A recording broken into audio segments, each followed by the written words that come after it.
per hour or so that arrives in St. Peter here in about 10 minutes. Then it arrives in Le Center by about 6:46. So we've seen this thunderstorm development. And Minnesota's weather authority tracking storms moving through Minnesota right now.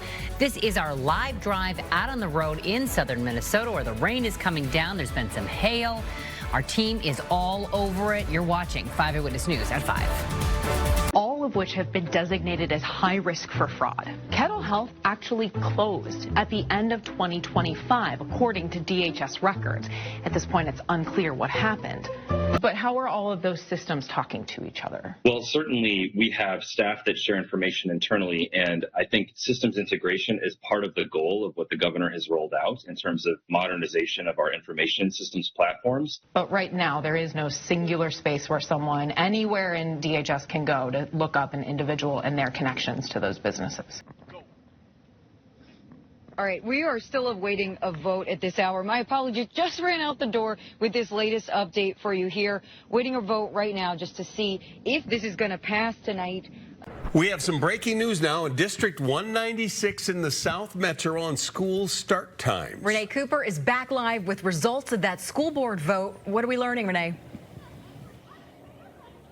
The short of it is, it's happening. That was the vote just now, but with a little bit of a twist, they're delaying it. School board members decided they'll delay that to the 2027-2028 school year. How confident are you that checks are being done on the front end so people aren't ripping off this program? So my confidence level is high. They say, quote, public comment is not a time for citizens to speak to the community or to the audience. For this reason, public comment sessions will not be recorded or live streamed. Working to learn more about why and how it serves the community, we reached out to every board member and the superintendent. The superintendent saying some individuals may use the public comment period to spread inaccurate information. Go anywhere.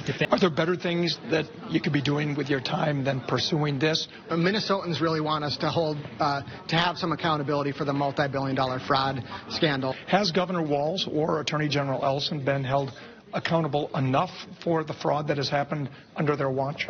Well, Governor Walz has chosen not to run again. Attorney General Ellison is up for re-election in 7 months, and that will be up for the voters to decide. Right now, breaking news from Washington, D.C. Right now, Minnesota Senator Tina Smith is holding the Senate floor, and she has been, to prevent a vote on legislation to remove mining restrictions from an area near the Boundary Waters. Okay, let's get you back to the the Senate floor in Washington, where Minnesota Senator Tina Smith is holding the Senate floor. 544, a live look at Washington here on your screen this morning, where former Democratic Congressman Eric Swalwell has officially resigned from office now.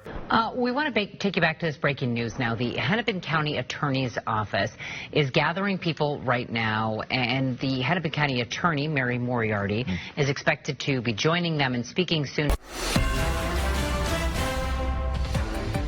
And we start at 5 with breaking news. In just the last hour, a jury found a Minneapolis man guilty of murdering his ex-girlfriend.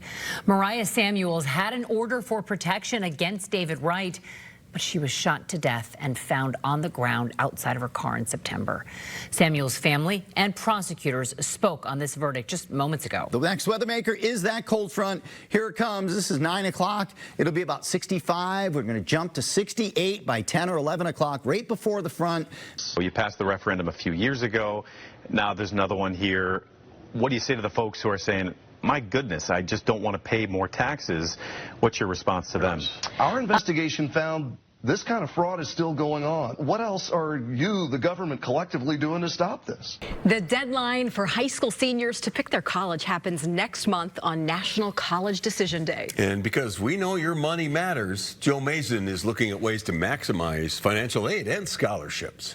All right, breaking news tonight. The acting director for ICE, Todd Lyons, will resign at the end of the month. That's according to the Associated Press. Lyons has been a key executor of Trump's mass deportations agenda.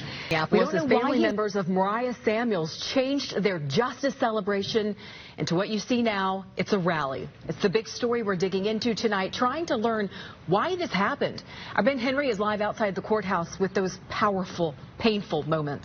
Some West Metro drive times for you early this morning, looking okay. 494 south from 94 to Highway 62 is 12 minutes. It's also 12 minutes on 169 south from 94 to the Crosstown, and a 10-minute ride for you on 35 north from 45th Street to County Road 70. But then there's the hard part. How are you going to pay for this thing? Brett, good morning. I'm in Marion Township right now where the worst of the damage has taken place. The Olmsted County Sheriff's Office has neighborhoods like this blocked off, but they were able to give Channel 5 an exclusive look to show our viewers just how bad this damage has been. Take a look at this home right here. You can literally see completely ripped apart. You can literally see right into the living room. You can see the couch, the dishes, if we really zoom in, as this family is picking up the pieces of what's left, as they also have multiple trees in the middle of their yard. But that is a story you were seeing all over Marion Township this afternoon. Neighbors and crews working to pick up what is left. Multiple crews still in Marion Township right now, working, cleaning up trees.